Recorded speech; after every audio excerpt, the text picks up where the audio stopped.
The very first video I did on my channel, I believe, I still have up, and I still get a lot of comments on it.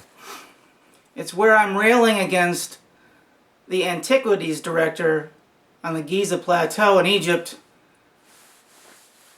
Zahi Hawass. And I've gotten mixed reviews on that. Usually when someone's negative, they're just kind of either making fun of the way I look or how I'm not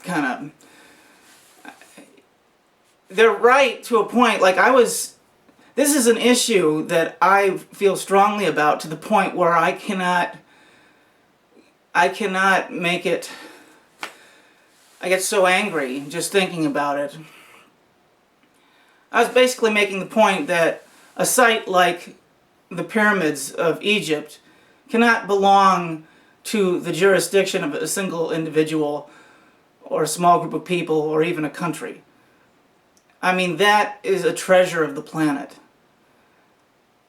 And everybody's got their different theories about the pyramids, but it matters a lot to me because I've been spending the last 2 years breaking myself of what I consider to be a lifetime of brainwashing.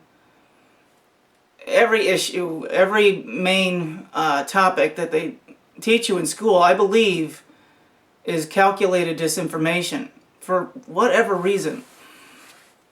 And perhaps nothing more than the ancient sites of the world.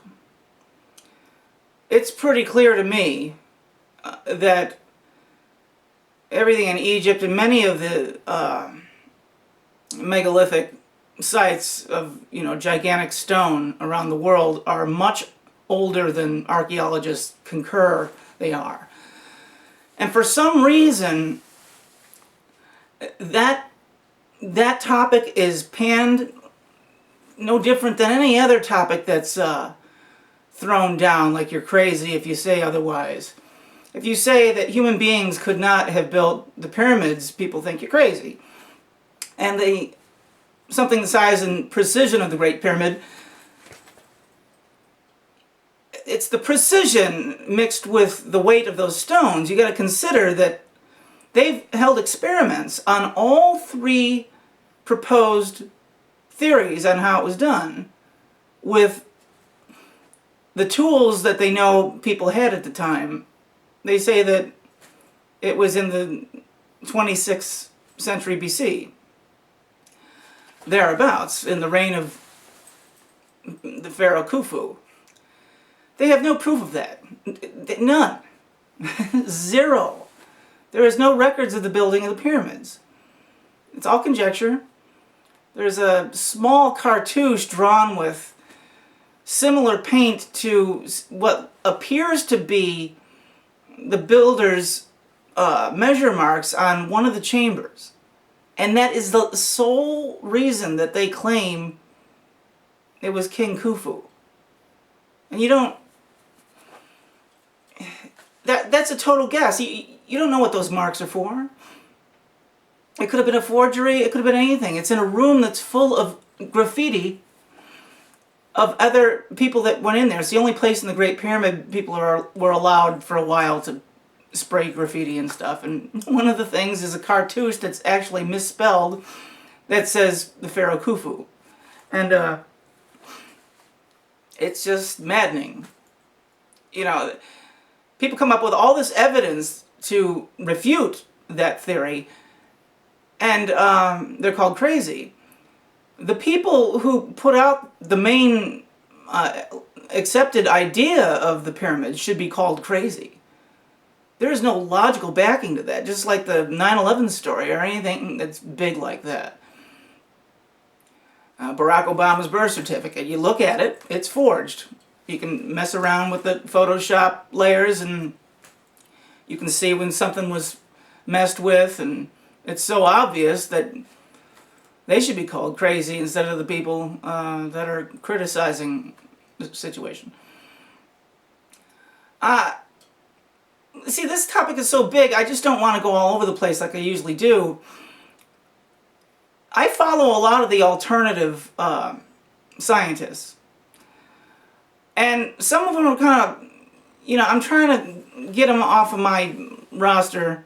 Like Richard Hoagland, I would listen to him for a while, but he's too out there. I mean, if he's genuine, I can't go with the way he does things. But some of them are just gods, I think. Like, God, what was it? There was is it Richard Dunn? Robert Schoch of Boston University is the best one. He has a good carry. He's got a real patient, considerate way about him. He's conservative in his estimates, but he's confident when he goes out on a limb with something, and he tested everything, and he brought seismic equipment down to the Sphinx, and he checked the erosion, and he's like, yeah, this is erosion from water, and there's a big chamber under the Sphinx. And he says that he never even heard about Edgar Cayce's dream prediction about the Hall of Records of Atlantis being under the Sphinx. Well, he was merely seismic testing the ground to get an age reading about it. And he gets this exactly 9 by 12 chamber reading with perfect right angles, and a tunnel that goes out to a doorway somewhere in front of the Sphinx temple. And the doorway is covered up with the sand, and you could probably just go down there and find it and then walk in instead of drilling down under the Sphinx, which he's always been denied. The Zahi Hawass and Mark Lehner are obviously involved in some kind of gatekeeping cover-up. They are paid by somebody to just lie and say there's nothing on the Sphinx, that anyone that questions the pyramid classic story is crazy. And ironically, Lehner went out to Egypt for the first time 30 or 40 years ago because he was a Edgar Cayce follower, and he believed in the Atlantis story, and he wanted to find out. And somewhere along the line, he changed his tune, and he just started speaking the stuff about Zahi Hawass, his rhetoric. And lo and behold, they found a bunch of chambers in front of just behind the Sphinx.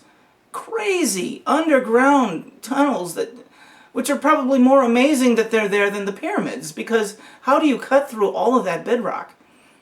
And they call it the Tomb of Osiris. Well, if that's there, it's not far away. What is so crazy about thinking there's something like that under the Sphinx? The point is, it's just maddening to the scholars that want to go in there, and they're basically hit with all kinds of sarcasm and ridicule, and they're denied access to the site. And now there's a big wall around the Giza complex, and there was some film footage of them doing something at the Sphinx.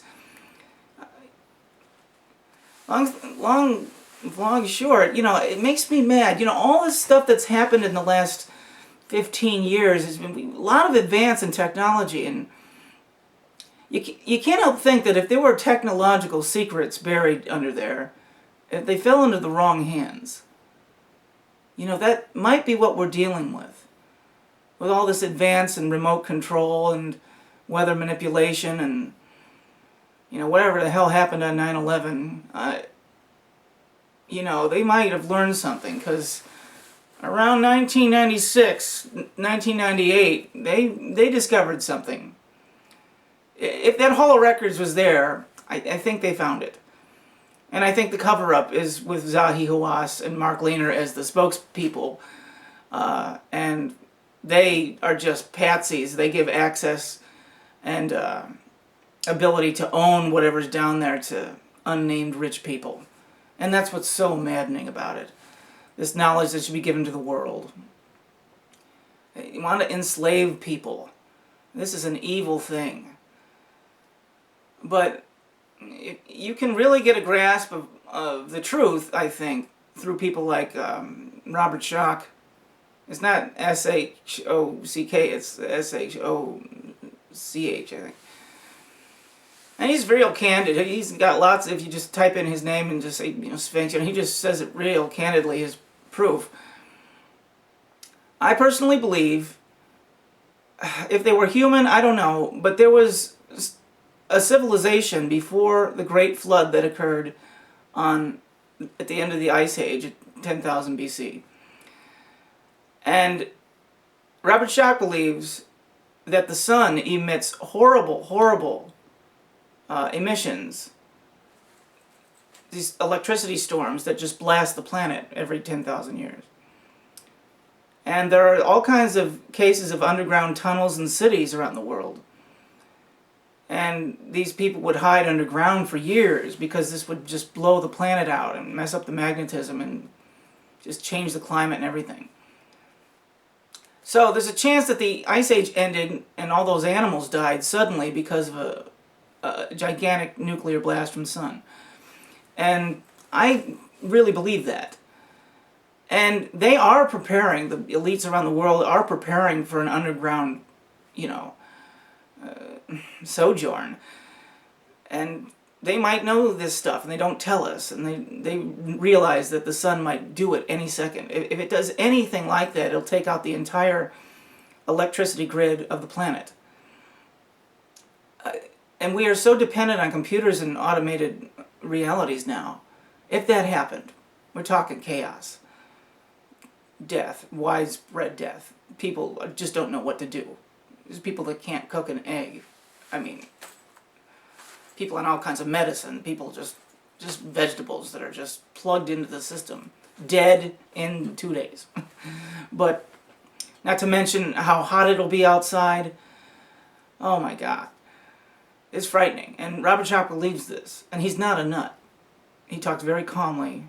You listen to some guy like Michio Kaku, he's just like, well, I just can't stand his delivery. But when you're looking at mass media, you're probably, most likely, always 9 out of 10 looking at a disinformation agent, who's given a script, and the idea is to lie, and just get people to not know the main truth. And the main truth is that there's technology, high technology, that was left by a former civilization, and they left it hidden in very specific places. And we deserve that, because we shouldn't live the way we do. I hate being a slave. I hate paying people for things. I hate that 80% of my money that I make goes to somebody else immediately. That's slavery. And there's technology where that shouldn't be the case. People should just be able to live, and there shouldn't be so much ugly architecture around the world, and so much deception, so much ridiculousness and frustration of the common person who's just swimming in a brainwashed confusion all the time. And the key is in those ancient sites. Human beings did not build the pyramids with such precision with ropes and levers.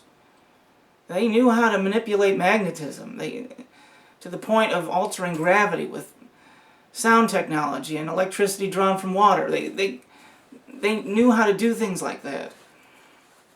And it's just, we are denied the real truth. There's all the stories about the giants, the race of giants, the people that are 10 feet tall, the skeletons that are confiscated by some secret group that always rushes in and grabs them like the security tapes at the Pentagon. Whenever somebody discovers something like that, they're either snuffed out of existence, or whatever they found is stolen from them, or just taken by a government agency. But yeah, there's human skeletons that are 10 feet tall that have been found all around the world. Not to mention the ones that are 8 feet tall, with really ornate clothing, and always with red hair, and some of them have elongated skulls, and it's not nuts, it's real. And these people existed a long time ago. And that's a civilization that got wiped out when all of the glaciers melted because of the sun blast. I believe that's what did it. Because they'll never say what did it, but something made all the glaciers of North America recede and made the sea levels rise. There are all kinds of graves and ruined cities under the coastlines of the continental shelves around the world. Graves of giant people under seafloor sediment. And I watch these kind of videos all the time, and I'm just fascinated by it. And it's scary, it's frightening, but, you know, what? I don't know. You know that line in The Matrix is ignorance is bliss? I don't know. I'm just the kind of person that wants to know the truth. And the more you push for the truth, the stranger it feels. Because it's just knowing that all these lockdowns and actual conspiracies to keep people stupid and enslaved just so they'll give money. You know, there was this one video about what they used to do in Alexandria, Egypt, in the Grecian temples. This guy made all these devices to make, you know, statues move, and people would donate money to the temple because they thought the gods were doing that. And it was this scientist, basically this carnival hack in a Greek toga doing it. I just got so mad watching that. I believe that. And that's what it always is. Almost all the religions are just a gimmick to get people's money. The tax system of the United States, people just willingly give half their earnings to this fraudulent government that goes around killing people and offering them, the common people, no benefit at all. And when it comes time for you to have a tragedy or some kind of weather disaster where you're just destroyed, they're like, well, we're busy, sorry. While they give, you know, billions of dollars to Israel carte blanche, and it's crazy. Why people go along with any of this is just, it makes me go crazy. I just don't, the world, the muscle of the world could just say, no more of this. We want to know the truth. Where we come from, what the planet is, what's coming, and we want all you little ugly men out of the seat of power.